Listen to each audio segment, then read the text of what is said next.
Gift a Friend of Booktown subscription at Christmas for those hard to buy for. Why not make a gift of membership to a loved one to be a friend of Booktown for 1 year, with the donations going directly towards putting books into the hands of our tamariki through our Children's Book Voucher project. Visit our website www.booktown.org/Friends of Booktown for more info.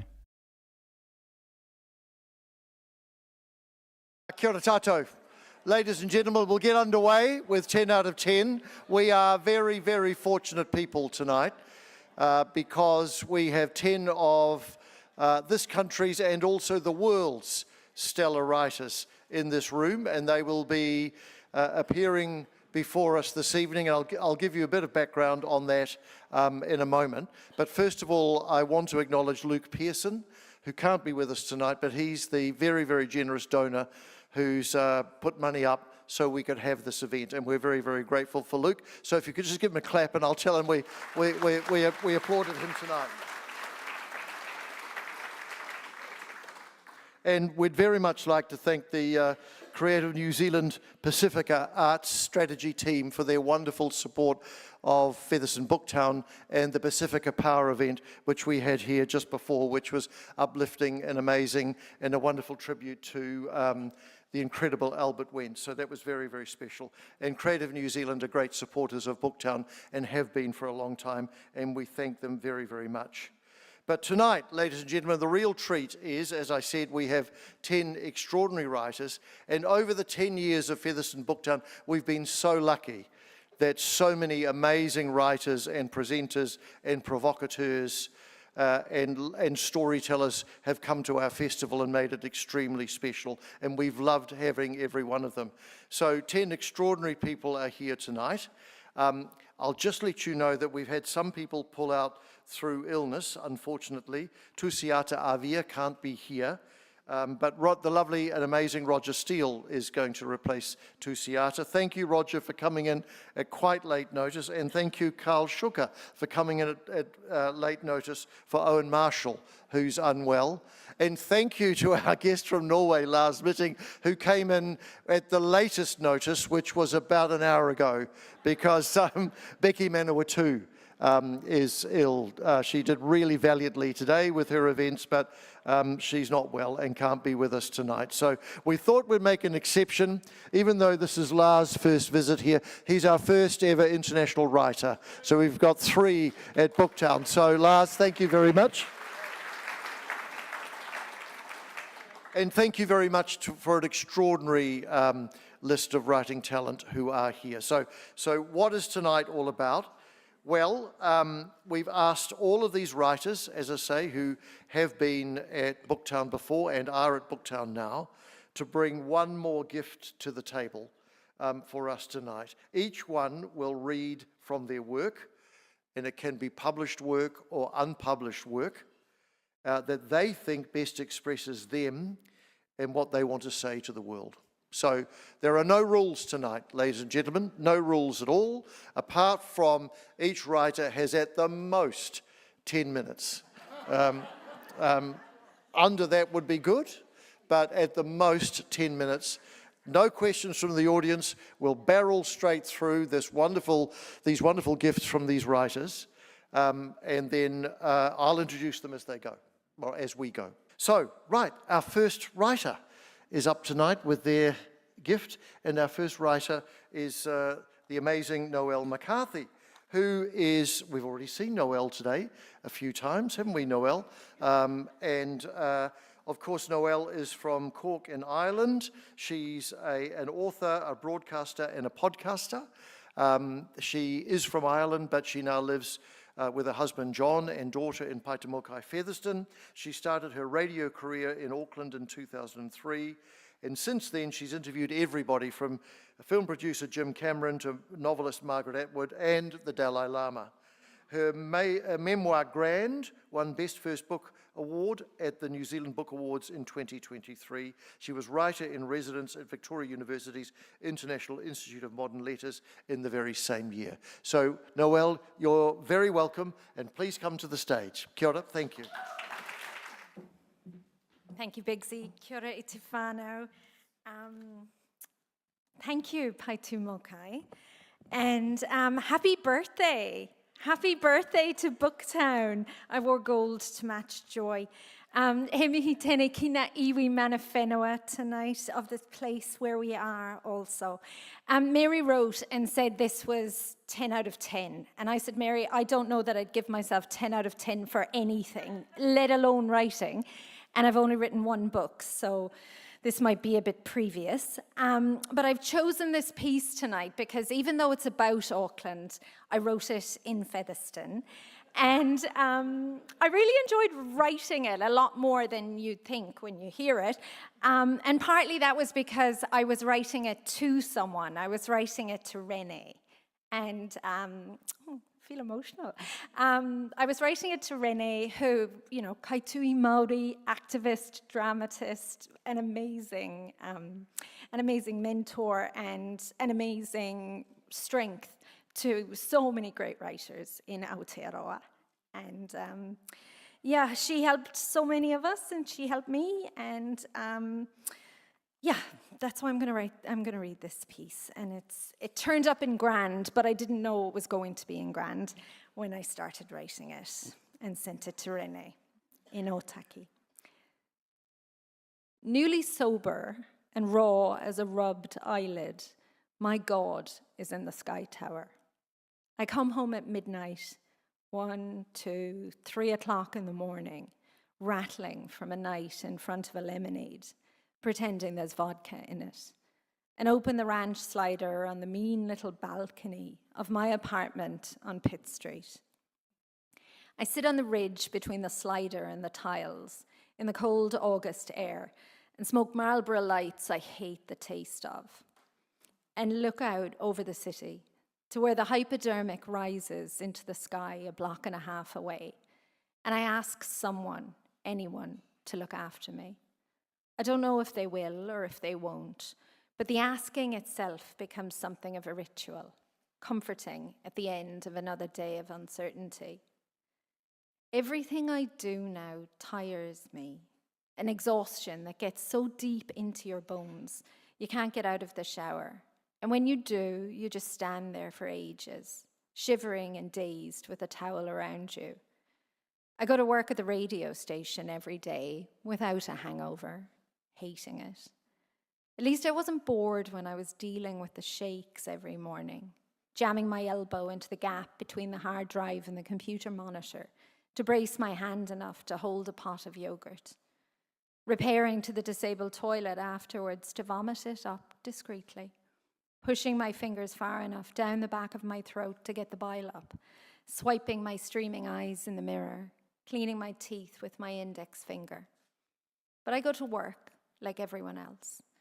Take myself down Vincent Street in the cold every morning. I make soup from a Jamie Oliver recipe that requires, from memory, an awful lot of celery. I put a whole pot of it in the fridge because I don't have any plastic containers. I stop answering texts that I used to. Some of them anyway. I still go out constantly. I drink a lot of V, and I try not to hear the sound of my own stupid voice banging in my temples. People might think that when you stop drinking, things get better. They don't. They get worse to begin with. Of course they do. I'm bare, flayed, missing a layer. Thank you very much, Noelle. And you'll notice, ladies and gentlemen, as we go through our 10 out of 10 writers, you'll see the mix of genres over the evening. So from, I guess, memoir, we go now to poetry, and Chris Tees is going to join me up here in a minute. Chris is the Aotearoa New Zealand Poet Laureate. He's been that since 2022. His collections include the award-winning How to Be Dead in a Year of Snakes and the Lambda Literary Award, and he was a Lambda Literary Award finalist for Supermodel Minority. In 2024, he was a fellow of the University of Iowa's International Writing Program. Please welcome Chris Tees. Tēnā koutou katoa daigaho. Thank you, Big C, and thank you so much to Featherston Booktown for inviting me to be here again and to read amongst such literary stars. I feel very, very honoured. I have chosen a poem, given that this is a birthday of sorts. This is a poem that I wrote for a birthday. And I also thought it was appropriate because it mentions my time at university. And as a student of English literature and creative writing, coming to festivals like Booktown was a very important part of my development as a reader and a writer. So this poem is called "It Wasn't a Phase, Mum, I Still Listen to Celine Dion." I'm almost the same age you were when I asked you to bring back a copy of Falling Into You from one of your long weekends in Melbourne. I could have asked for a boomerang, but I didn't, because I was very gay. I thrashed that album, dubbed a copy for the car, and belted its songs in the shower until they became hymns of steam and soap. At 42, you were a mother of 2 teenage boys and a small business owner. At 42, I am a childless poet with stacks of CDs I can't play anymore. These days, my fingers search soju-sticky karaoke catalogues for Celine's deep cuts, while time plays its circular tricks on me in darkened rooms of déjà vu. Everything comes back to trend.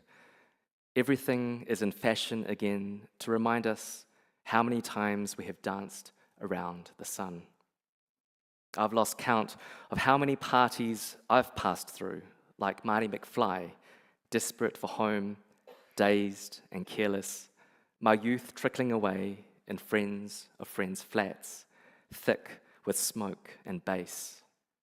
I saw reprieve in kitchens where everyone bluffed their way through conversations that felt epiphanous in the moment, their bravado on full display for anyone who might meet them vibe to vibe.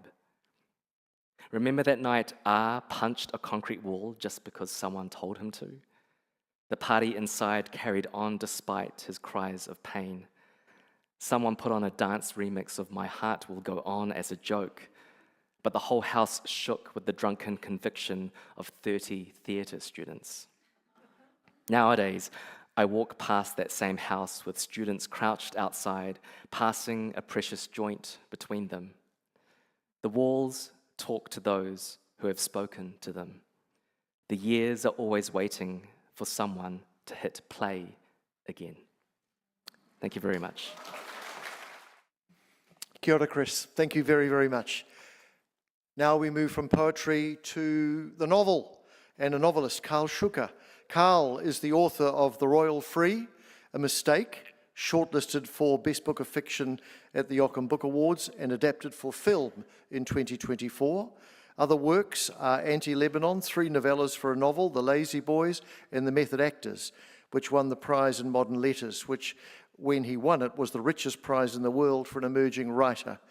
He also works in healthcare, first for the British Medical Journal and now for the Health Quality and Safety Commission. Please welcome Carl Shuker. Tēnā koutou katoa. Thank you for having me here tonight. I understand that I am a ring-in. I'm a replacement for Mr. Owen Marshall, and I've been trying to kind of organize my thoughts about like walking around Featherston and how Featherston seems to me so reminiscent of southern towns. And, you know, those wide streets and those big skies. And it's so extraordinary to me to walk down what is very, very deep in my sort of marrow. Streets like that, but also then to walk into a room like this where we're all celebrating writers. And that's not something we did in Timaru in 1987. So I'm not going to hear like diss on Timaru or anything. There's plenty of other people who've done that. But it's extraordinary to me to be in Featherston and to be in a place like this and like be meeting the kinds of writers that I'm meeting and like hobnobbing with, which is, you know, a miracle. And what I want to sort of draw that to a connection with before I start reading my actual stuff is that Owen Marshall was a neighbor of my parents. So I was like a kid, like a teenager who wanted to write, and there were no stars to be guided by in the South. And, you know, I left, and then I found out they were living beside Owen Marshall, and I'm like watching that guy. He had a shed out the back, and he went out and he wrote in it. And I was like, do I want to be that guy? Do I want to be that guy? So this is, what I am building up to is thank you, Bigsy, and thank you, Mary, and all the trustees, and all the people who put the work into this, because someone said it earlier today, to see is to be able to be. And that's super important, especially in the arts in this country.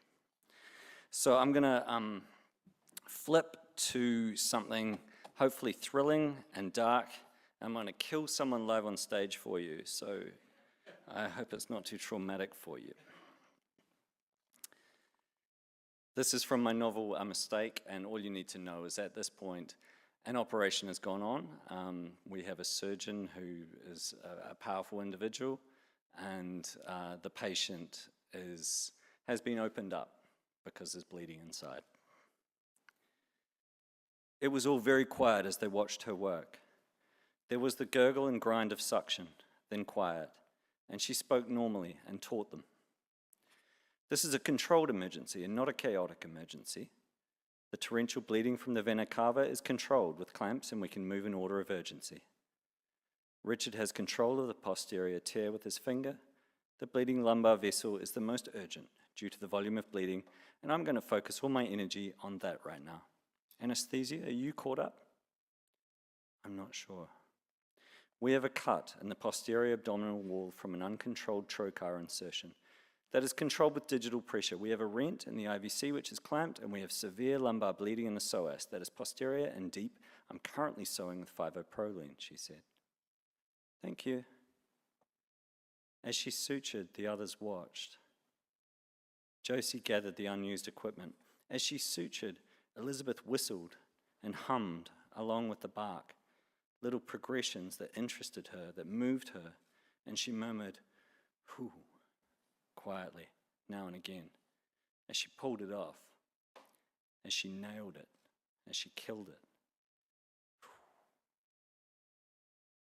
When she finished sewing the lumbar bleed, she sewed the cut and the vena cava closed in seconds, and Robin unclamped it, and as the blood flowed again, the vessel swelled full and did not leak. And then she sewed the hole that Richard had been holding with his fingertip for 20 minutes. They hardly spoke during this part of the procedure, apart from once, when Elizabeth said, "How much blood?" And Robin checked the bottle on the suction machine and said, "About 1,400 mils," and held the big red bottle up. Vladimir said, "A lot." Elizabeth told Marilyn to call and cancel the stump revision she'd been scheduled to do, and then she removed the RUCD, and then she removed the girl's appendix for good measure. Then they went on with the original operation. They mopped out the pus and washed the girl's abdomen out with 5 litres of sterile saline. They closed up the wound with surgical staples, and Elizabeth left Richard to sew up the portholes like a med student. They were finished at 5 p.m, with time for Elizabeth to have a cup of coffee and to make her next operation at 6 and write up her notes afterwards. She visited the girl in ICU about 11 p.m.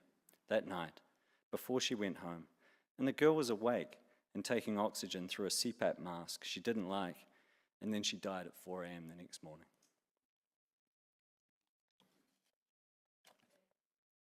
Thank you. That is one hell of a novel, believe me. It's a great novel. Thank you, Carl. Right.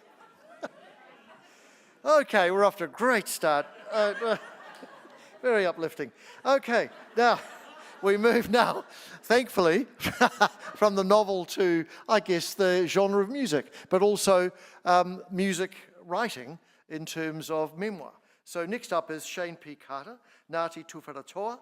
He's a musician and writer from Ōtepoti, Dunedin. He's won multiple New Zealand Music Awards and is a member of the New Zealand Music Hall of Fame through his work with such bands as Dimmer and Straight Jacket Fits.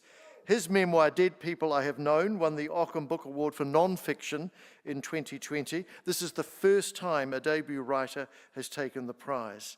He's composed for film, theatre and dance, and is currently scoring a piece for the Royal New Zealand Ballet and completing an album of his own material with the New Zealand Symphony Orchestra. He jams every weekend with his friends in the Experimental Noise Group. I have no idea what that is. And their name is Paddington 3. Kia ora, Shayne. Welcome. Come on up. Kia ora tātou. Hi everyone, this is my third Booktown, and Peter and Mary keep inviting me back, which is a great, show of faith. And yeah, look, this seems the appropriate place to acknowledge those guys, because I'm one of many artists and writers, and as a musician as well, who they have been ceaseless supporters of. And not only do they invite me to Featherston over and over, but when they're talking about that record that I did with the Symphony Orchestra, to be blunt about it, I didn't have enough money to get over the line, and those guys came through with some patronage. So I'd actually really like to acknowledge their support. And good on you, Mary and Peter, and continue supporting the good fight. Yeah, so I'm glad that when Peter said there's no rules to the brief, because this has got nothing to do with the brief. I thought I'd read a piece that I wrote about my experience in lockdown in Auckland during the pandemic. And the pandemic was such a surreal experience for all of us, and it's, even though it happened quite recently, it seems another dimension, right? And it was this time of universal trauma, and even in the midst of it, you knew that there were going to be ramifications further down the line. And I think the pandemic really set the table for the perilous and tenuous state of things right now. So on that cheery note, here's my diary from my experience in Auckland. This is from 2021. Monday, October 11th. Some idiot is blithering on the internet. Resist the urge to become another idiot blithering on the internet. Although the streets are empty, I feel the quiet creep of fear. Resume reading Distant Mirror, the calamitous 14th century, to find parallels between that century's plague and ours. Apparently the Black Death dealt to most of the town of Bristol, which makes the rise of Portishead even more remarkable. Work on music, searching for a lyric or even a line for a flailing second verse. Find none. Exercise instead. Have done so religiously as a sanity valve, and to end up somewhere different 45 minutes later, tireder, without leaving my lounge. Wonder if my last public performance was my last public performance. We're all now the great unseen. Night times I've been indulging in a slow, torturous Ingmar Bergman festival. Tonight's offering is Persona. Bergman's films consist almost entirely of two heads in close-up discussing the likely existence and then the likely non-existence of God. The films are incredibly monotonous but still leave one feeling oddly haunted. The talking in never-ending circles parallels perfectly my current inner dialogue. Lockdown on Your Own is basically an Ingmar Bergman festival with one talking head instead of two, which is the only reason I mention it. I walked to the top of Mount Eden today. It was like WOMAD up there, minus the speakers and stalls. There seemed to be some hardcore picnicking going down, involving some seriously large households. Below, the city sat frozen in a fantastic panorama, still, brooding, possibly unwell, waiting for no one knows what. Tuesday. Despite myself, I start the day in the usual self-defeating way by checking the news on the internet. A man whose entire life experience involves sitting in a dark booth behind a microphone is braying from the mountaintop. Hello, Mike Hosking. A drug addict acquaintance parked in front of his computer is sharing anti-vax messages from a doctor legitimised by a white smock. There's always been fuckwits out there, I say in a phone call to my brother. He replies, yes, but they just used to be one neighbour.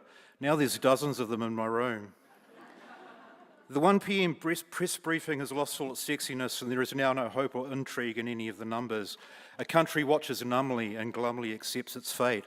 The team of 5 million is a quaint wee slogan from a long-forgotten telethon, and instead of tooting and cowbells, the rising total is now greeted with jeers, anxiety and dread. I switch off before the journalist button, jockeying for position. Stop press. The PM has announced an 8-hour telethon-style event to promote vaccinations this weekend. Apparently the idea was first suggested by John Key, who's always up for some fun. Wednesday, wake wondering who to blame today. We need someone to blame because it gives meaning to injustice and unwarranted piles of poop. In the 14th century plague, everyone got blamed. The poor, royalty, lepers, the clergy, sinners, Jews, the Catalans. Currently in New Zealand, there's a lot of focus on sex workers and gang members, which has racial and class bias all over it. Our mainstream media continues with its bigoted and frequently irresponsible slant on events. I know who I can blame today. Risk my life by walking to the supermarket. I pass the block of shabby flats a few houses down, and the small dark girl I see so often playing on her own is in the driveway again, laughing to herself as part of some game. Contentment drifts up that drive. The ones I often feel most sorry for are the kids, because they're just starting out in a world perched right on the edge of implosion, and they're not getting much of a go. Still, you have to hand it to kids. They'll make do with whatever they've got, which I think is the task that the rest of us face now too. Thursday. Crisis brings out our true colours, and my true colours oscillate wildly between utter contempt and possibly self-damaging levels of empathy. These extremes have only been exaggerated by lockdown, and I swing between the two on an almost minute-by-minute basis, which is strange, as there has been exactly nothing going on. My most serious form of human contact is the person outside the entrance to the supermarket, whose small nod of welcome has come to mean a lot, that my business is appreciated, that they're glad I'm walking around. You need other people because, among other things, they're proof that you're alive. Because they were all about to die, people in the medieval plague indulged in incredibly randy behaviour. Old men married young women in rush marriages. People rooted whatever they could find. Extreme forms of fashion emerged where asses and genitals were crudely exposed, perhaps for the final time. I'm wondering if people might start emphasising these parts of their bodies again, since they can no longer show their faces.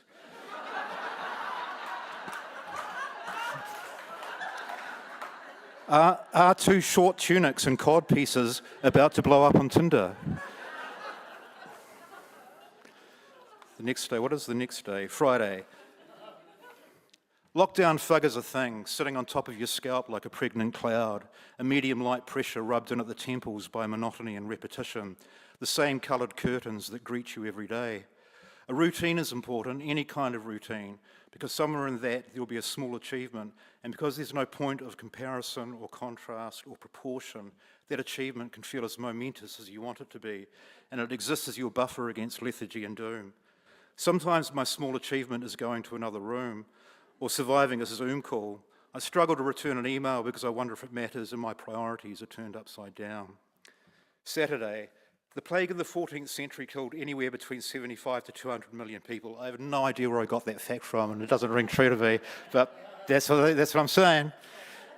Ye olde handling of a pandemic was poorer than ours, with some weak scientific calls. Where we have hydroxychloroquine and ivermectin, they were avoiding eye contact and drinking urine. Fresh air and generally burning yourself with their sunlight and disinfectant. Instead of Pfizer shots, people rub themselves with excrement, toads, hare's feet and leeches. You put your head into latrines to whiff up the pong because the plague could be killed by foul smells. I bet Trump still believes that. Folk dropped money into jars of vinegar as a cure, while doctors recommended writing the word abracadabra in a triangle. Apparently that's true. Sunday, Vaxathon was a big success. Arms throb from the Cape to the Bluff. I would have got a hit in sympathy, but I was vaxxed early on, presumably because I'm old, Māori, and statistically more likely to die. As a D-list celebrity, I was a bit hurt that I wasn't asked to take part in yesterday's festivities. But I'd forgotten I was last seen in my lounge and have probably disappeared. I watched the final episode of I May Destroy You last night, and I'm thinking of the great speech the show's creator and star, Michaela Cole, made accepting her Emmy.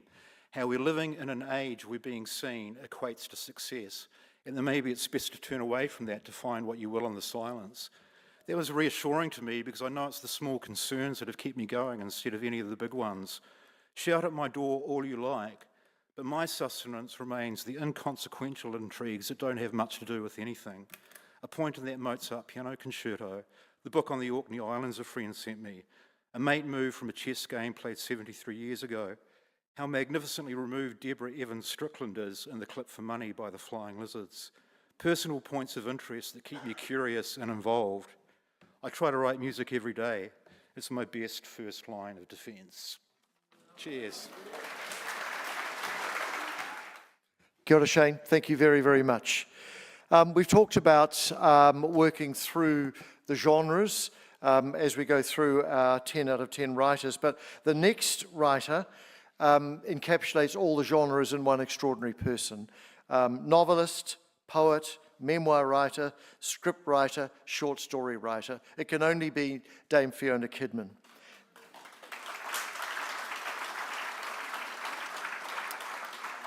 I'm sure you know all there is to know about Dame Fiona, but let me just summarise some parts of her life. She began to write seriously when she was in her early 20s, which is now, she wrote this actually, now longer ago than she cares to admit. Writing has been her passion, her profession, and her lifelong commitment. She is, this is extraordinary, the author of about 35 works of fiction, memoir, and poetry, and worked, as I said, as a screenwriter for several years. Her latest novel, This Mortal Boy, won several prizes, including the Jane Medlicott Ockham Prize for Fiction in 2019. Her work is translated into several languages. Her honours include a damehood, an OBE, and the French Légion d'honneur. Dame Fiona Kidman, welcome. Please come to the stage. Thank you. Kia ora. Thank you so much for having me here in Featherston again. I love coming here. Happy birthday, Featherston Booktown. Thank you, Bigsy, Mary, and the team, and all the audiences who come. And Bigsy, I want to just say thank you for the special help and support that you've given me over many years. Very much appreciated. 3 poems. I thought, seeing that I'd been on the Pluck of the Irish panel today, I thought it might be appropriate to read in Dublin. For my father, need it be said. I'll go to Ireland someday, see those places you've told me about. Now that is a promise. Not before I die. Don't leave me alone, my father said, contrary as ever, all that bullshit and tear dust I knew so well. And that is how I let the years slide steadily and quietly away beyond his last defeated breath. But the day had to come, and I wish there was some way I could tell you how much I love the broad river Liffey that runs through the town, and the way I'm enchanted by St. Stephen's, a sunlit park in the heart of the city, and the magnificent Corinthian portico on the forecourts. And yes, the new spire of Dublin, which of course you wouldn't have seen, a whip of metal, 120 metres high in the sky, and the way they joke about the stiffy by the Liffey with that raw, sly affection. But really, it's here in this music store in Dublin, these swift, easy Irish tears of mine begin falling between the CD spines. Lay me down between the bars, everybody. I'll see your heart and I'll raise you mine. Stay with me till dawn, volcano. No ordinary love, nothing can, nothing can. And I remember that you could sing a sweet tenor all of your own. So yes, here I am. I've made it, right to the centre of it all. It's a grand street, is O'Connell Street, complete with bullet holes and all. I'm watching men walk past, their hard faces taut with strain, and the women with their difficult mouths. I feel perfectly at home. Thank you for asking.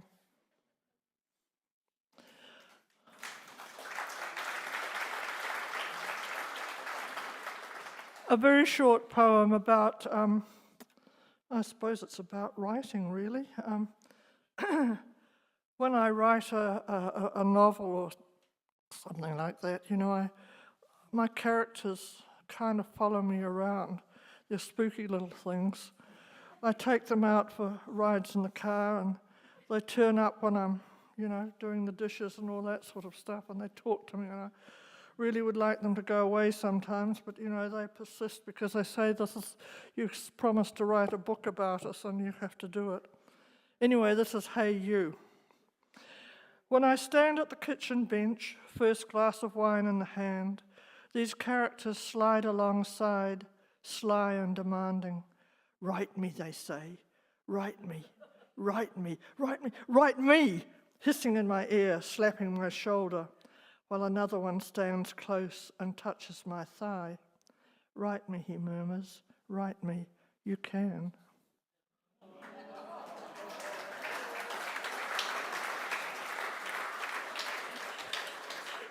And a new poem, which is actually from my new book, The Midnight Plane, and this is the title poem. The Midnight Plane.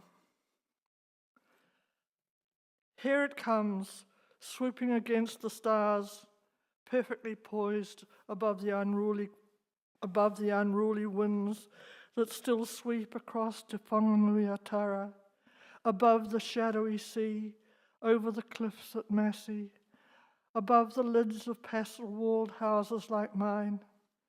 It comes every night, the last plane before curfew. I like to watch people at airports reuniting with those they love.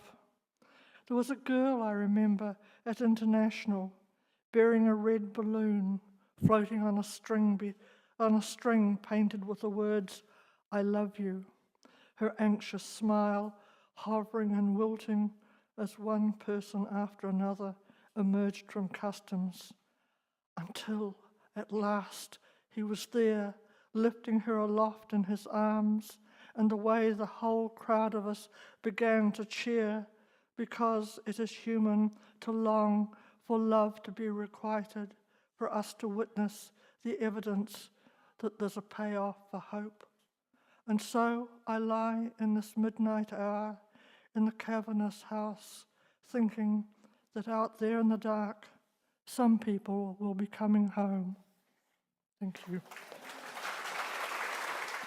And Dame Fiona, thank you for your kind words, but you have given me much more than I could ever have given you. Thank you, Dame Fiona, and I deeply honour our friendship. Thank you. Now we come to drama, I guess, Victor.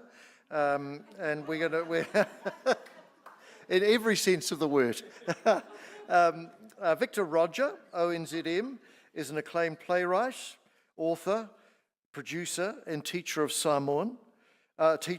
He is of Samoan and Scottish ancestry. In January, he used the money he got from being named an arts laureate by the Arts Foundation in 2024 to rent a comfortable little garret in Paris and do some writing, which he did in between multiple croissants and pain du chocolat. So Victor Rodger, please, welcome. I'm going to use all my 10 minutes. My father inadvertently started me on the path of writing. This is a story I wrote in 2017. Sometimes I cry when I read it, but because I went to Tūwharetoa New Zealand Drama School, I can breathe through my pain, so no one needs to panic.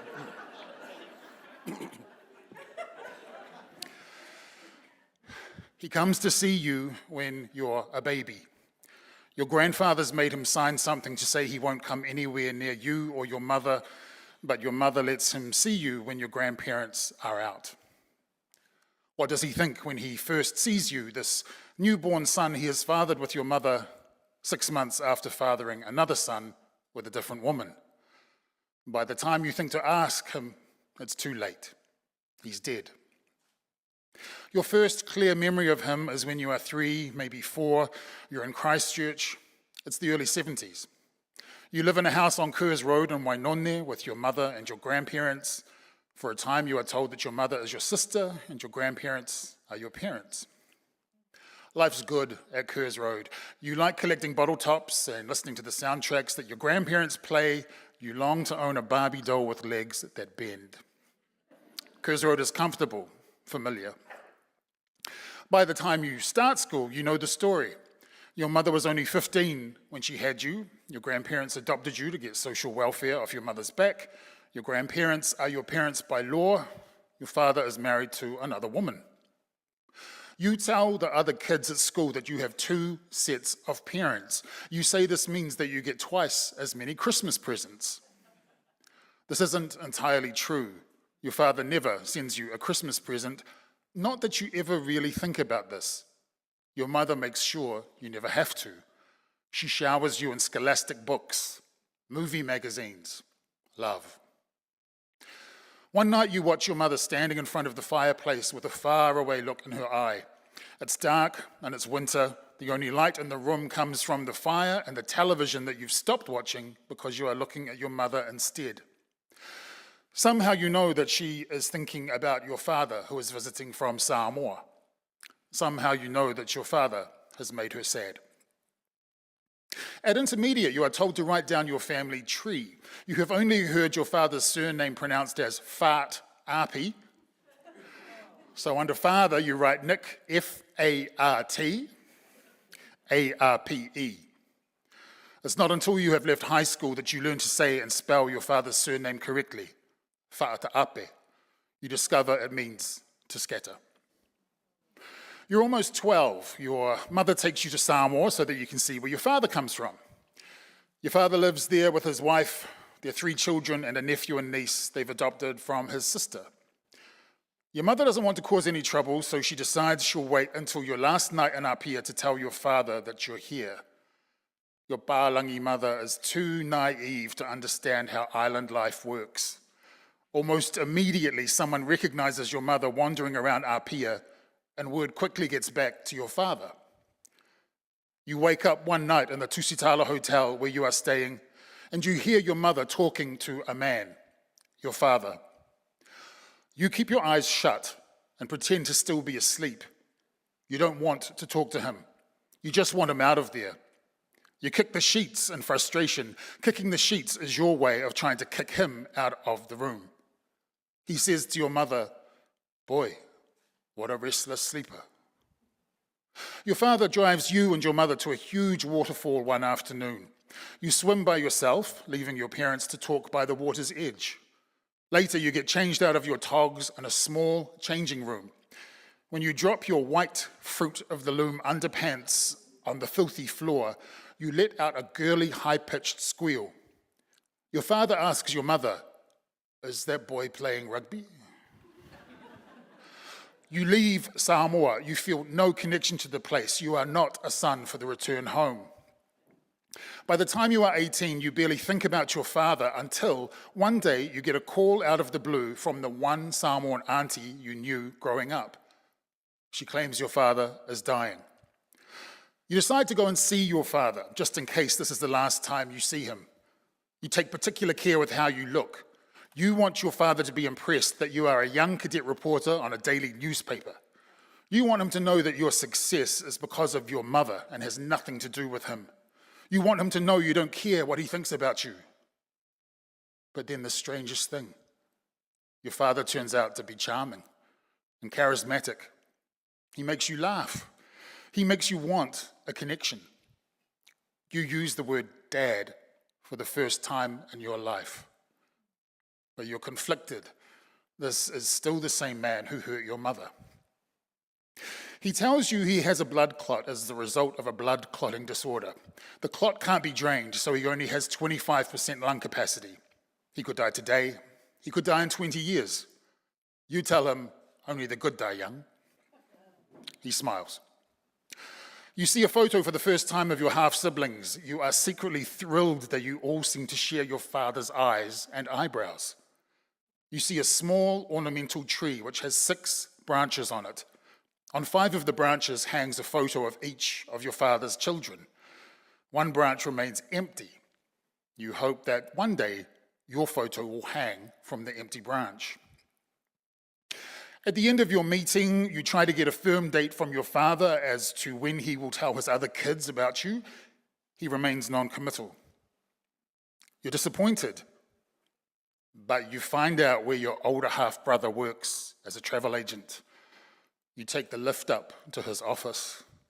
You pretend you're interested in booking a fare somewhere, maybe Paris. He explains your options, but you're not really listening. Your heart is pounding. You wish that he was telepathic so that he could hear you yelling in your head, "You're my brother." Your mother is horrified when she learns that you've gone to see your brother. She can see this has the potential to backfire. You're 18. You will not be told. You continue to meet your father like a secret agent when none of his other kids are at home. He continues to be evasive when you try to pin him down to a firm date when he'll tell the others about you. This hurts. You never had a problem when you hated him, but now, as soon as you've let your guard down, he's hurt you, like he hurt your mother. You become sullen, ask tough questions, demand answers.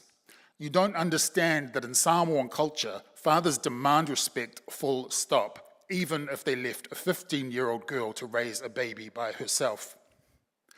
You bristle at the way he preaches the word of God while keeping you a secret. Your father contacts your mother and explains that he wouldn't allow his other children to speak to him the way you're speaking to him. You're unrepentant. You're not like his other children. How could you be? Eventually, your siblings find out the truth, but not from your father. Drama ensues in your family and your father's family. You try to justify your actions by pointing out that none of this would be happening if your father and his wife had been honest about your existence from the start. It sounds hollow even as you say it. When the dust settles, you visit your father again. Neither of you mentions what has happened. He calls out your half-sister's name abruptly. She comes into the lounge. He raises a finger from the edge of the couch and points it at you. This is your brother. You both stare at each other awkwardly, unsure what to say. The empty branch on the family tree of photos remains empty. You turn that painful, confusing period of your life into your first play called Sons. After the first rehearsed reading of the play, you step into the men's bathroom and you cry like you've never cried before. You thought you dealt with those events, but you eventually realize you only dealt with them intellectually. Grappling with them emotionally is another country. The following year, you get a pain in your leg. You think it's cramp. When the pain gets tighter, you suspect something the doctors will eventually confirm. You have the same blood clotting disorder as your father. Your mother is furious that out of all your father's children, you're the only one to inherit this condition. You joke that you can no longer say your father never gave you anything. Your mother and your stepfather have 2 children. When you're a writer for Shortland Street, you take them to the Gold Coast. Your father learns you're there and drives down with his wife from Brisbane, where they now live. She looks like she doesn't want to be there. She's not the only one. He jokes you should pay for dinner because you work in TV. You don't laugh. He'd like to meet your siblings. You don't think he deserves to. Later, you settle into an awkward ritual of sorts every time you stay with your younger half-brother in Brisbane. You never tell your father that you're there, but he always finds out and comes to see you. He also makes a point of bringing his wife along. It prevents the 2 of you from ever really getting down to business. One night you have a dream about you and your father. When you wake up, you can't really remember the dream. All you remember is the feeling, the warmth you felt between you and your father. You've never had a dream like this about your father before. You interpret this as a sign. You buy a ticket to Brisbane. You go and stay with your brother. Like usual, your father comes around to see you, but this time he's by himself. And so you sit with him in the kitchen of the granny flat that's attached to your brother's house. Unprompted, you start having the talk. This is the talk you used to fantasize about. The one where your father apologizes for not being there for you or your mum, where he acknowledges it must have been difficult. The one where he says everything you could have ever wanted him to say to you. It's almost like you could have written his dialogue.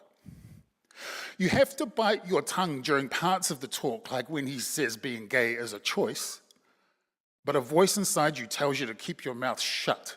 And your voice is right, because during the talk, you feel all the anger and the hurt and the resentment you used to feel towards your father leave you, like steam rising off your skin on a cold night at the gym. 2, maybe 3 hours later, the talk is over.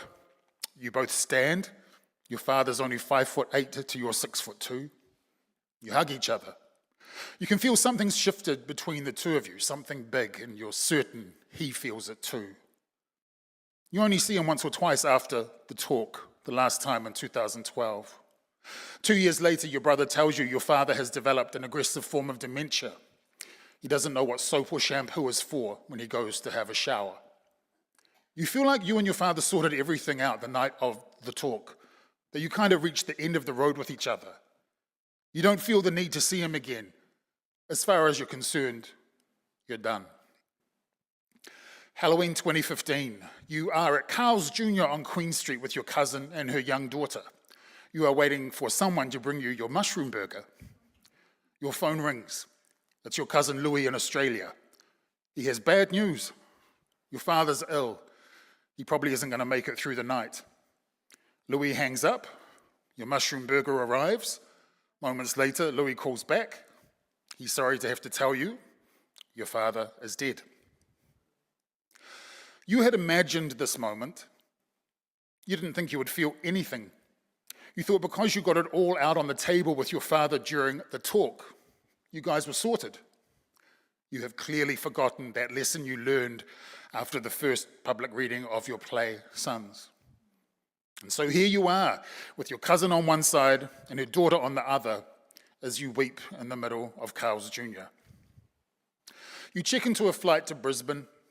Your voice catches when you explain you're going to your father's funeral and would like to sit by yourself. On the flight over, you never think about all the things he did that hurt you or your mother. You just keep circling back to that one good thing he did for you, the talk. Your youngest half-brother picks you up from the airport, takes you back to his place. You meet a bunch of relations for the first time, some of whom knew of your existence, but many more who did not. One uncle is so taken aback to find out about you that he asks you again and again, "You're his son?" Almost as if you may have somehow been mistaken all these years. You go to the final viewing of your father's body at your brother's house. You meet a woman through your sister-in-law. She's Afghasi, half Balangi, half Samoan like you. She didn't have a strong relationship with your own father like you. She gets where you're at, but she tells you that your father was the most wonderful father figure to her in ways that her own father never was. The irony isn't lost on either of you.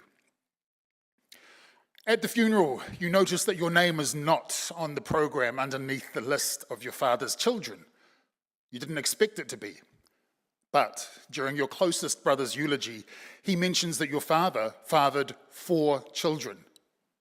You're momentarily puzzled. Who the hell is the 4th child? It takes a moment for you to realize that the 4th child is you. You're bemused by a lot of the funeral, this God-fearing man, this loving father, this wonderful husband, this beloved grandfather. You don't know this man. You chuckle internally when the grandchildren sing, "How Deep Is Your Love," and wander off key, never to return. But then there is a video of your father towards the end, frail and silver-haired, trying to sing his favorite hymn at church while he's supported by one of his grandsons. Your father was always a solid man, but this man you are watching is skeletal. His sweatshirt hangs off him. The grandson who's trying to hold your father upright as he sings in his breathless voice keeps wiping the tears from his own eyes. Soon you wipe away your own tears. You arrive at the grave. There is talk, there is song, and then in the unforgiving Brisbane heat, the men, young and old, begin to dig your father's grave in. Sons, grandsons, brothers, nephews. One of your brothers comes up and asks if you want to help. You are self-conscious, you decline. Another brother comes up and asks if you want to dig. Again, you decline. He looks frustrated. The woman you met at the final viewing of your father's body, the one who considered your father as a father figure, happens to be right beside you at that moment. Don't regret it, she whispers in your ear. I'll come up with you. And so with her by your side, you head to the grave where one of the grandsons, a nephew you have never met, is digging. Your brother looks quietly pleased you've changed your mind. He instructs this nephew you have never met to give you the shovel. You take the shovel from your nephew and you feel all eyes upon you. Your father's wife, your older brother who hasn't spoken a word to you during the entire funeral, nephews and nieces who have no idea who you are, all watching you now. You take the shovel and you wonder what your father would have thought about this moment. Could he ever have foreseen this moment? You certainly never did. You take the shovel And you realize that having the talk wasn't the end. This moment is the end. This is what closure feels like. You take the shovel, you begin to dig. Thank you. Whaafatai, Victor, thank you very much. Thank you, kia ora. We now come to a publisher, because Featherston Booktown is a celebration of the craft of the book in all its forms. We thought we should have a publisher here tonight, and that publisher is Rodger Steele. And without Rodger and Steele Roberts, not many New Zealand writers' works would have seen the light of day in terms of being a book. So Steele Roberts has been going since 1996. The company has produced over 600 books, and its last book, The Collected Works of J.C. Sturm, will appear in late 2025 this year. So please welcome Rodger Steele. Whawhataitele Victor, malo, magnificent. Tuatahi takumiki ki te mana whenua, rara tēnā koutou. Tuarua kia koe e pizza, kōrua ko tōho wahine, a mere, a mihi nui kia kōrua mō tēnei mahi, mō tēnei hui. Kia koutou ngā kaituhi, ka kai whakahaere, ka kai mahi. Akanei mihi kia koutou katoa, tēnā tātou katoa.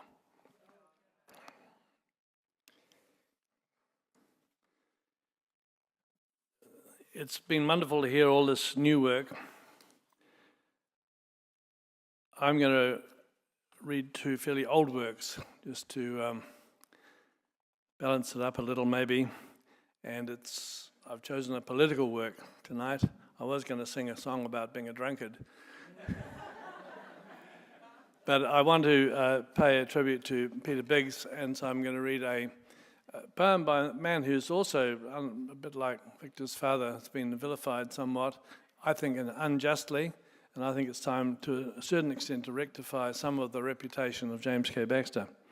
And you'll see the connection when I finish this poem and finish in my presentation tonight with a small amount of J.C. Sturm, his wife, Jackie Baxter. And I'm going to do the Baxter's poem about Wellington, the Māori Jesus. I saw the Māori Jesus walking on Wellington Harbour. He wore blue dungarees, his beard and hair were long. His breath smelled of mussels and parawa. When he smiled, it looked like the dawn. When he frowned, the ground shook. When he broke wind, the little fishes trembled. When he laughed, everybody got drunk. The Māori Jesus came on shore and picked out his 12 disciples. One cleaned toilets in the railway station. His hands were scrubbed red to get the shit out of the pores. One was a call girl who turned it up for nothing. One was a housewife who'd forgotten the pill and stuck her TV set in the rubbish can. One was a little office clerk who had tried to set fire to the government buildings. Yes, and there were others. One was an old, sad queen. One was an alcoholic priest going slowly mad in a respectable parish. The Māori Jesus did no miracles. He played the guitar sitting on the ground. On the first day, he was charged with having no lawful means of support. On the second day, he was beaten up by the cops for telling a D his house was not in order. On the third day, he was charged with being a Māori and given a month in Mount Crawford. On the fourth day, he was sent to Porirua for telling a screw the sun would not rise. The fifth day lasted 7 years while he worked in the asylum laundry, never out of the steam. On the sixth day, he told the head doctor, I am the light in the void. I am who I am. On the seventh day, the sun did not rise.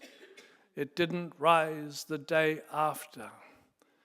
God was No, sorry, I got a little one out of order there. On the 6th, 7th day, he was lobotomized. The brain of God was cut in half. On the 8th day, the sun did not rise. It didn't rise the day after. God was neither alive nor dead. The darkness and the void, mountainous, mile deep, civilized darkness, sat on the earth from then till now. That's a poem. It sounds a little...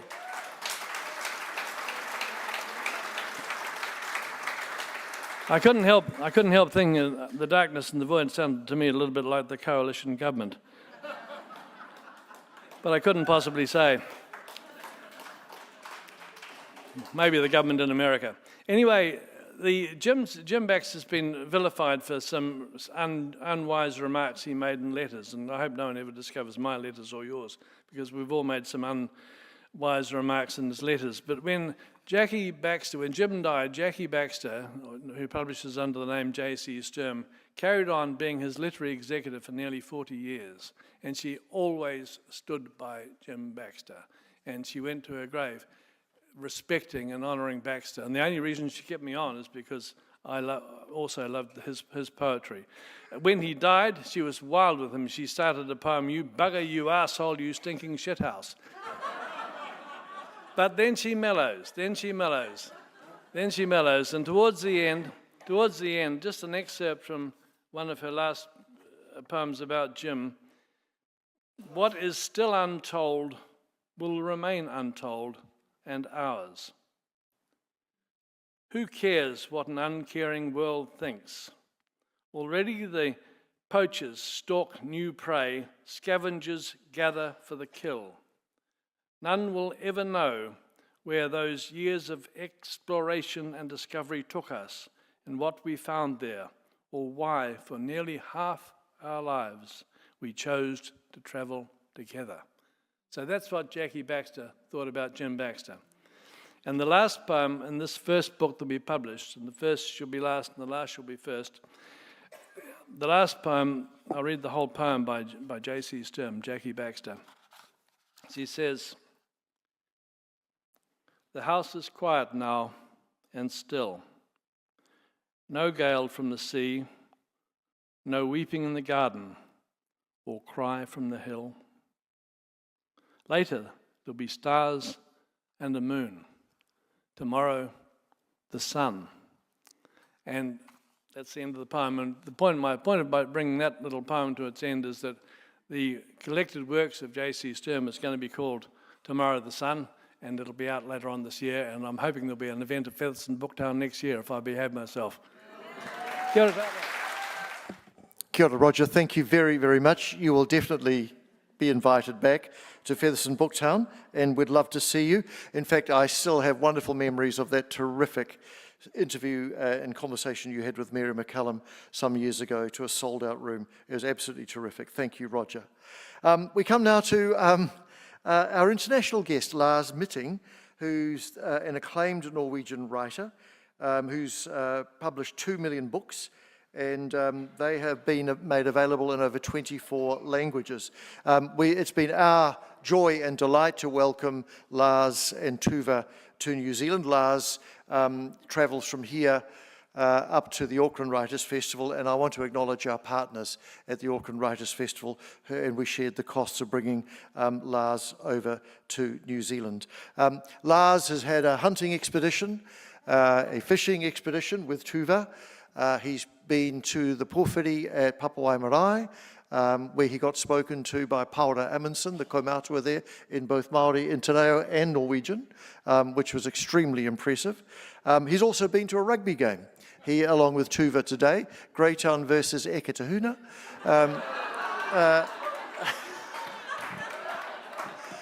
I think that's the first rugby game Lars and Tūwha have ever been to. I said to Lars, "How was it?" And he said, "Interesting." I said, "What do you mean interesting?" He said, "Well, it's a well-organised bar fight. That's what rugby union is."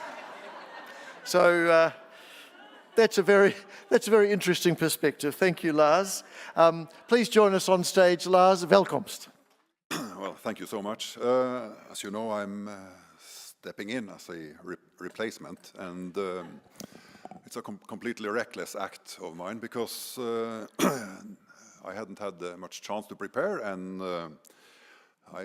neither do I read much in English or from my books in English, but I will try. And I didn't have a manuscript, but to great luck, there was a person in the audience who had won books of mine for signing, so I got to borrow it. And this is a rather labyrinthic book, but so I will need 7 minutes. And I will read 3 sentences in Norwegian before I set off, and also towards the ending I will read 3 sentences. For meg var mor I lukt, og mor var en varme, og mor var en legg som klamret meg attåt. Et pust av noe blått, en kjole som mener husker at hun gikk til. For me, my mother was a scent. She was a warmth, a leg I clung to, a breath of something blue, a dress I remember her wearing. And she fired me into the world with a bowstring, I told myself, and when I shaped my memories of her, I did not know if they were true. I simply created her as I thought a son should remember his mother. Mom was the one I thought of when I tested the loss inside me. Seldom Dad. And sometimes I asked myself if he would have been like all the other fathers in the district. Men in home guard uniforms, in football trainers at old boys practice, getting up early in the weekends to volunteer at the Association of Hunters and Anglers. But I let him fade away without regret. I accepted it, for many years at least, as a proof that my grandfather had tried his best to do everything that Dad would have done, and that he had in fact succeeded. My mom and father's faces never grew older. They lived on a photograph on the chest of drawers next to the telephone. Dad wearing flares and a striped waistcoat, leaning against the Mercedes. Mom crouching to Pelle, our farm dog. And the dog looks as though it is blocking her path, as if it doesn't want us to leave. So maybe animals understand these things. And I am in the back seat, waving, so the photograph must have been taken the day we left. And I try to convince myself that I, despite being just 3 years old, can recall the drive to France, the smell of the leather seats, the trees flashing past the side windows. And for a long time I thought I could remember Mom's distinct scent on that day, as well as their voices above the racing wind. And we still have the negative of that picture. Grandpa did not send the film for processing straight away. And at first I thought it was to save money, because after that last photograph of Mom and Dad, what follows are the photos of Christmas Eve, midsummer net fishing, and the potato harvest. And it was not obvious at the time, but I think that he waited because you never know how a picture is going to turn out, not until it comes back from the lab. You have an idea, an expectation of how the subjects will settle, and within the emulsion, Mom and Dad would live a little longer until the developing bath fixed them forever. And I believed Grandpa when, as my tantrums came to an end, he repeated that he would tell me everything when I was big enough. But maybe he failed to notice how much I had grown. So I discovered the truth too early, and by then it was too late. I found it in the annual yearbook that was published each year by our newspaper, and it contained a summary of the most significant events of that year. And of course, it was no coincidence that I selected the one marked 1971. And it was as if the yearbook wanted me to look inside. It fell open on the month of September. And there they were, Mom and Dad, one photo of each of them. 2 simple profiles with the word Reuters printed under the names. And I wondered who this person Reuters was. And I thought that I ought to know, since it was about my parents. It said that a Norwegian-French couple had died on September the 23rd while on holiday near the Somme in northern France. They had been visiting a fenced-off First World War battlefield and had been found dead in a river. And the autopsy revealed that they had been exposed to gas from an unexploded shell, and they had lost their footing and stumbled in the water. And I knew this already from Grandpa's economical explanation. The part that he had omitted came next. From items discovered in their car, the police established that the couple had a child with them, a 3-year-old boy. But he was nowhere to be found, and a search party was organized. Dogs helped to scour the former battlefield with no success, while divers dragged the river, and helicopters were deployed to widen the search. And then I read the sentence that extinguished the child in me. 4 days later, the child was found at a doctor's surgery 120 kilometers away, in a seaside town of Le Crozois. A police investigation yielded no answers. It was assumed that the boy had been abducted, and with the exception of minor injuries, he was unharmed. And my anger had a long way to go. Grandpa said he had told me everything he knew, so I carried my questions into the birch woods opposite the farm. Why had Mom and Dad taken me to a place filled with unexploded shells? What were they even doing there? But the answers were gone. Mom and Dad were gone, like ashes in the wind, and I grew up on our farm.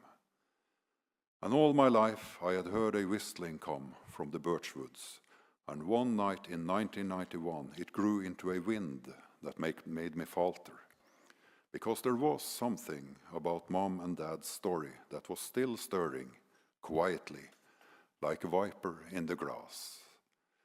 Og den natta kom døden attende og Tirifjell, og det var opplagt åkje som var der for å bli hentet, for det var veldig få å velge mellom. Og jeg var 23 da, og når jeg senere tenkte attende på den sommeren, så skjønte jeg at døden er ikke nødvendigvis en ond drapsmenn. And that night death returned to our farm. It was obvious who was going to be collected, because there were few to choose from.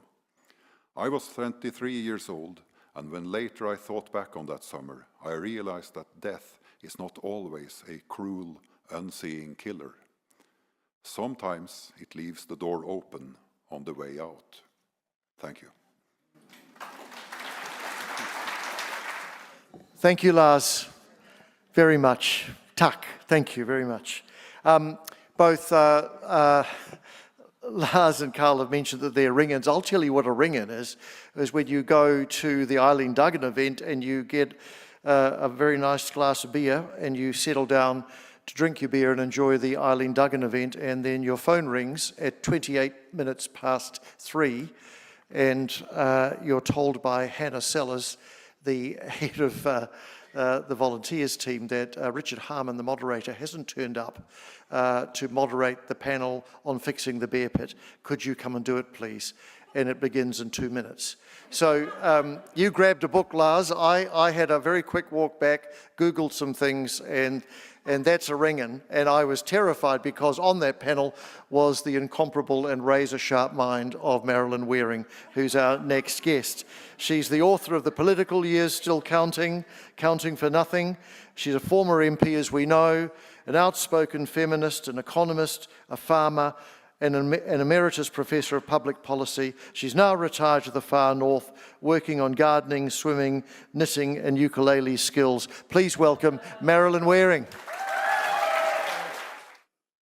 So I'm going to read to you from the last chapter of The Political Years, and quite possibly the most exciting 48 hours of my life. We're in June 1984, and Richard Prebble's bill on a nuclear-free New Zealand is due to be introduced to the House. Here is David Thompson, Leader of the House, spieling forth. The present bill cannot be passed without the Governor-General's message, and that will not be available. It will not be passed because the government will not recommend to the Governor-General that he give the royal assent.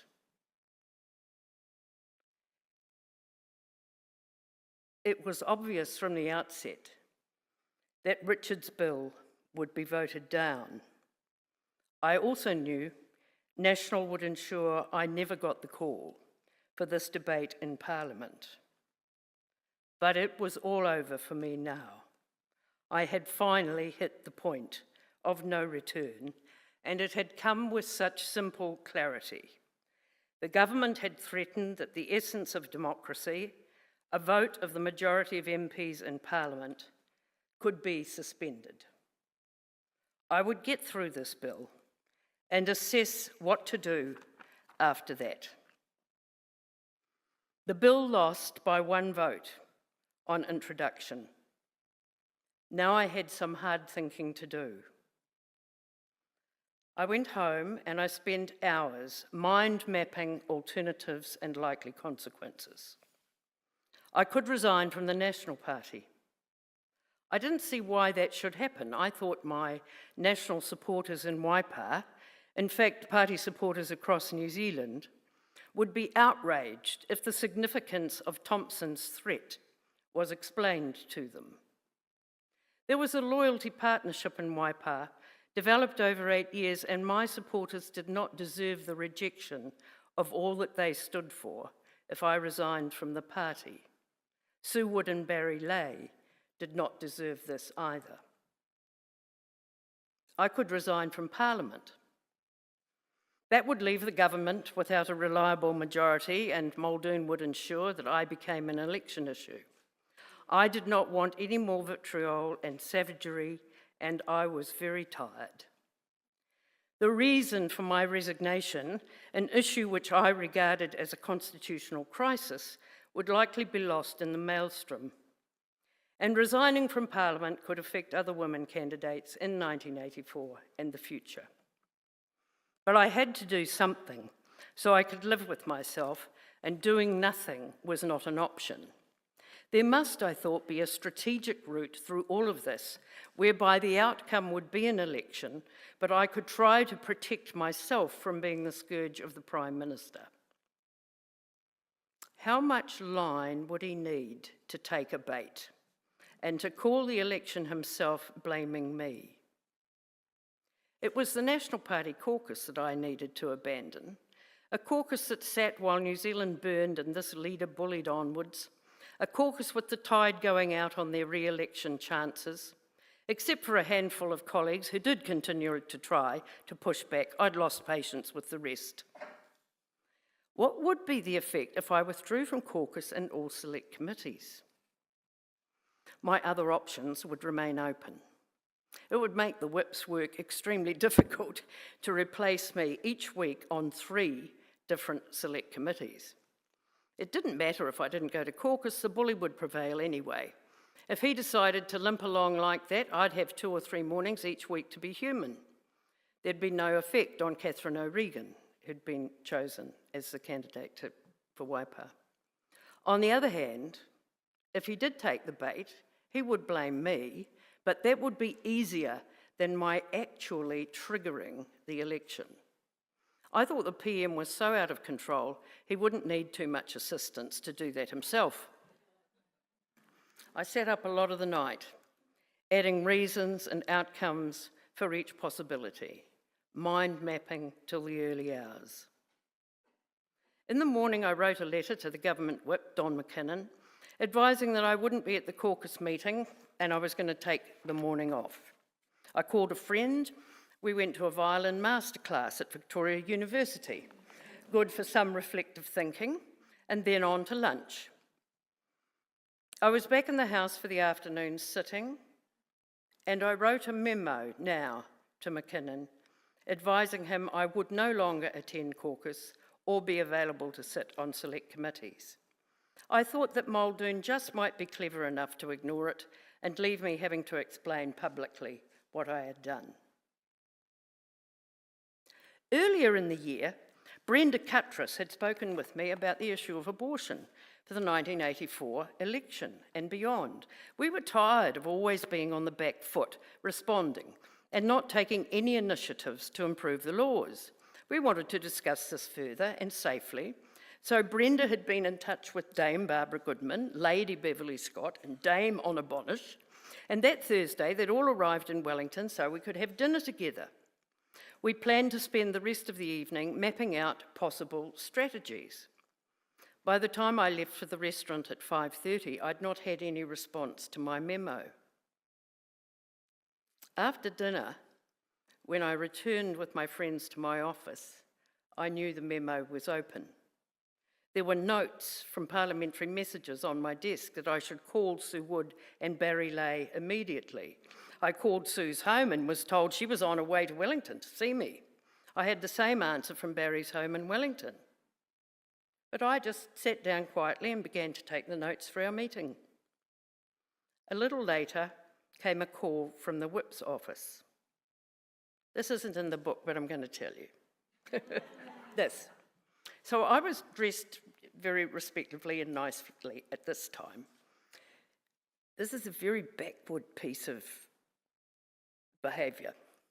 My father had always said to me, if you want to win an argument, go the best dressed. So I got out of those clothes and put on a tracksuit.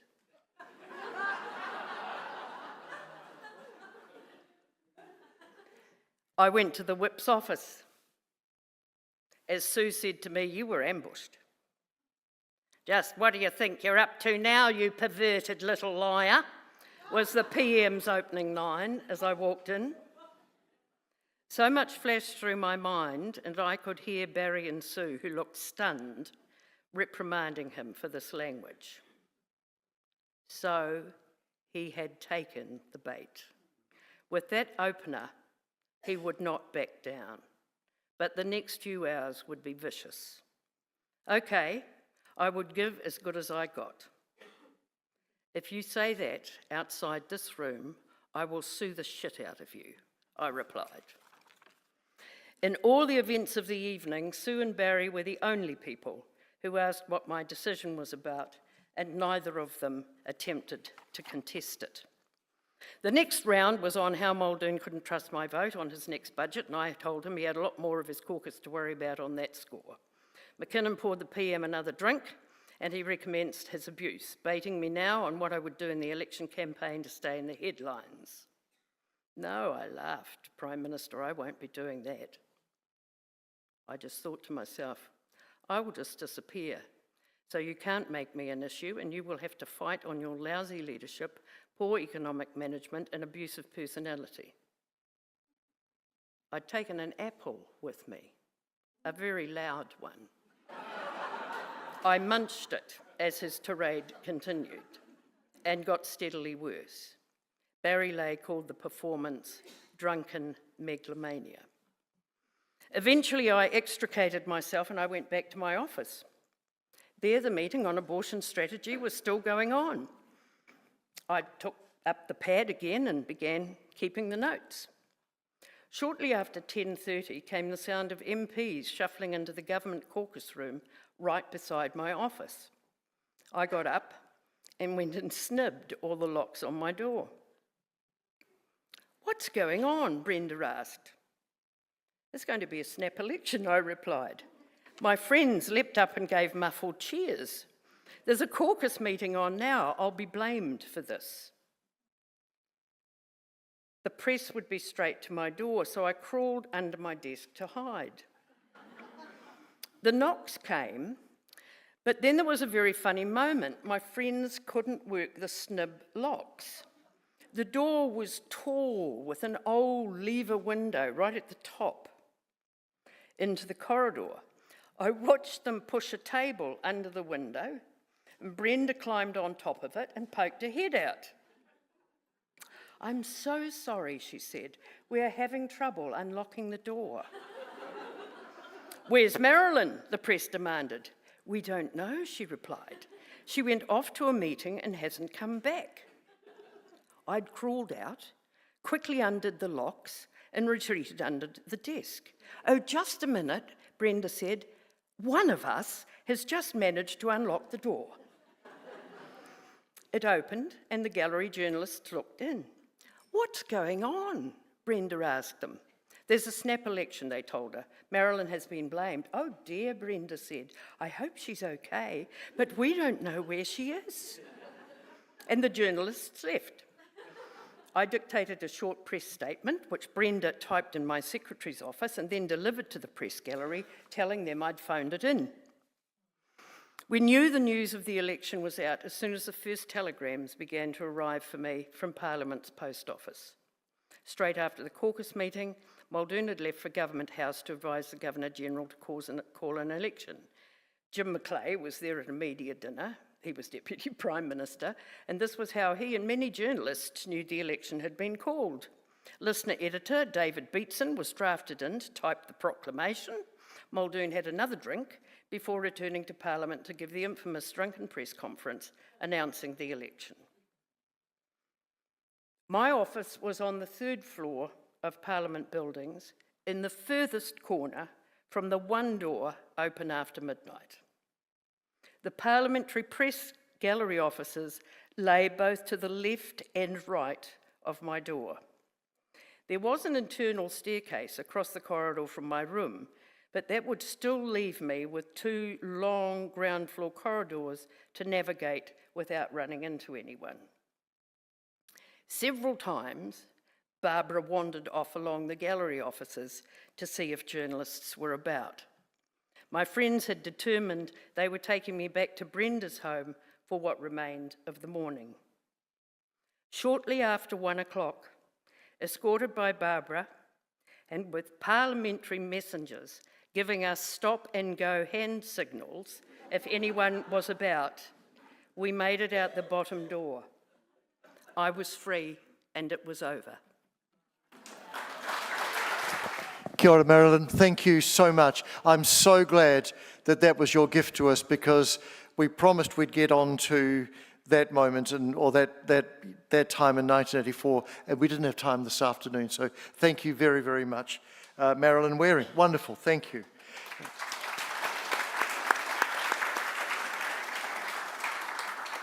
Now, our last 10 out of 10 stellar writer is the inimitable Selina Tusitala Marsh, who is here all the way from the beautiful Waiheke Island. We know Selina very well. She's been to Booktown a number of times, and she says she is most proud, even though she's written many things, most proud of her graphic memoir series, Mophead. She is the second Poet Laureate who's in our 10 out of 10 group this evening. She was Poet Laureate from 2017 to 19. She's an officer of the New Zealand Order of Merit, a Fellow of the Royal Society. She teaches Pacific Literature and Creative Writing at the University of Auckland, and will be finishing a creative critical book about the first 20 Pacifica women poets when she takes up the Catherine Mansfield-Monton Award in Europe for 6 months later this year. Please welcome Selina Tusitala Marsh. 10 out of 10. When we were given the 10 out of 10 brief, 10 out of 10 makes me think of the unofficial Poet Laureate of this nation, who has been the unofficial Poet Laureate of this nation since the 70s. His name is Sam Hunt. I've got my 10 out of 10 poem for him, and then I have a poem for you. Orange crayon stick figure man. On the occasion of reading with Sam Hunt at the Parnell Rose Gardens, only to discover that with was employed euphemistically to describe sharing the same venue but performing at completely different times. Sam, Sam, my orange crayon stick figure man, I love you. Because you are what you do, and you did what you said. Back in 82, I was 11 when you came to our Avondale school. You looked drunk, but you were nobody's fool.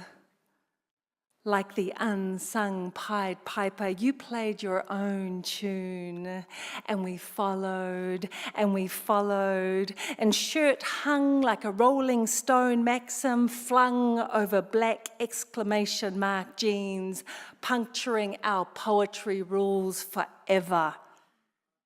And I loved you. And we followed, and we followed, and we followed your D.B. Brown words, your hill-rolling slurs, your breaths, your chants, your lamentations, your strides, your quivers, your gesticulations. So I want to beg your pardon. I know you never promised me a rose garden. But here we are, and I'm doing what you did, and I'm telling Sam, my orange crayon stick figure man, we'd only just begun when you coloured in our tongue, waxing oh so lyrical, tragical, comical, Kiwi Shakespeare sharing in our school hall. From one rant to the next, to the one after that and that. Sam, you one cool cat. And I love you. Thank you.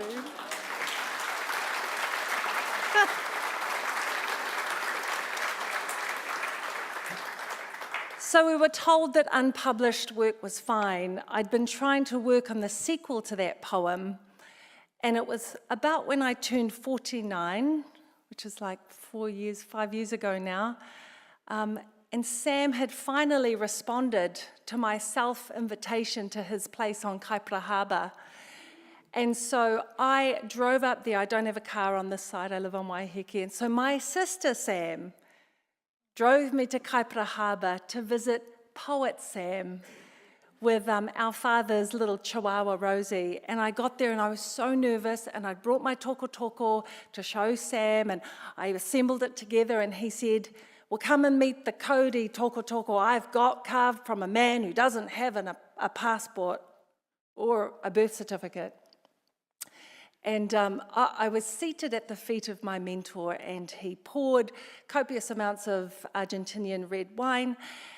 And I drank because I was nervous. My sister's been dry for 10 years, so she just sat there with the chihuahua. And Sam rose and went to the bookshelf, and he selected this big, fat book. And I thought, oh my God, Sam Hunt's going to read Shakespeare. And he pulled it out, and he sat in his armchair, and he opened it up, and he pulled out a baggie. And he started rolling a joint. And he offered it to me. And I'd never had a joint before. And I asked my younger sister, I said, what do you think? And he goes, you're a grown-ass woman, you do what you want. So I had my first joint with Sam Hunt when I was 49 5 years ago. And my sister was like, is it affecting you? And I went, no. And I just kind of splayed on the floor, listening to Sam Hunt read poetry to my sister, who did not know who Sam Hunt was. And I had interview questions, I had them all in my head, my notes were around, and I couldn't move my mouth. And Sam would finish a poem, and my sister would say things like, that's really good, Sam. Okay, I'm still working on that poem. This is influenced by two other mentors of mine, Pam Ayres and Spike Milligan. People say I shouldn't rhyme so much. I've always been told that. This is a rhyming couplet poem. It's called Paper Cuts. A spurned lover's ode to Featherston Booktown's 10th anniversary, dedicated to Bigsy and Mary and John Campbell. Is John still here? No, he's gone. Another one left. In 2015, we first met. My heart was yours on that, you bet. Your bookish charm, your fishy chips. You caught me with your saucy quips. Lincoln Gould as founding chair, a kaumātua with wisdom rare, set our romance oft with zest. I gave my heart at your behest. Bigsy took up the festival call while Mary B arranged it all. 8 bookshops strong, you grew in time, each shelf a verse, each book a rhyme. The Board of Trustees stoked our flame. Mary, M, Christine, Dave, each name with Penny, Pete, Darren, Craig and Liz, plus the operations team, what a biz! I watched as Joy, your patron fair, won children's hearts everywhere. Mrs. Wishy Washy swept the awards, while Mophead came and mopped the floors. Albert, Patricia, Witty too, first wave writers breaking through. Their stories sang of Moana shores while I pined at your bookshop doors. Your fish and chip supper drew the crowds while I stood by, my love avowed. At Longwood Lodge in queenly style, I'd await your beckoning smile. 3 times you called me to your side, then years of silence I'd abide. I was your girl on Gala night, but the next year I was nowhere in sight. Come back, you'd plead with eyes so bright. Your verse and song give such delight. I'd rush to please, my heart aflame, yet the next year I'd not find my name. Your spine so straight, your pages hard.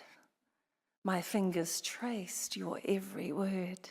Your font fit so perfectly, the way your margins made me breathe, your binding tight, your cover slick, your chapters made my pulse tick.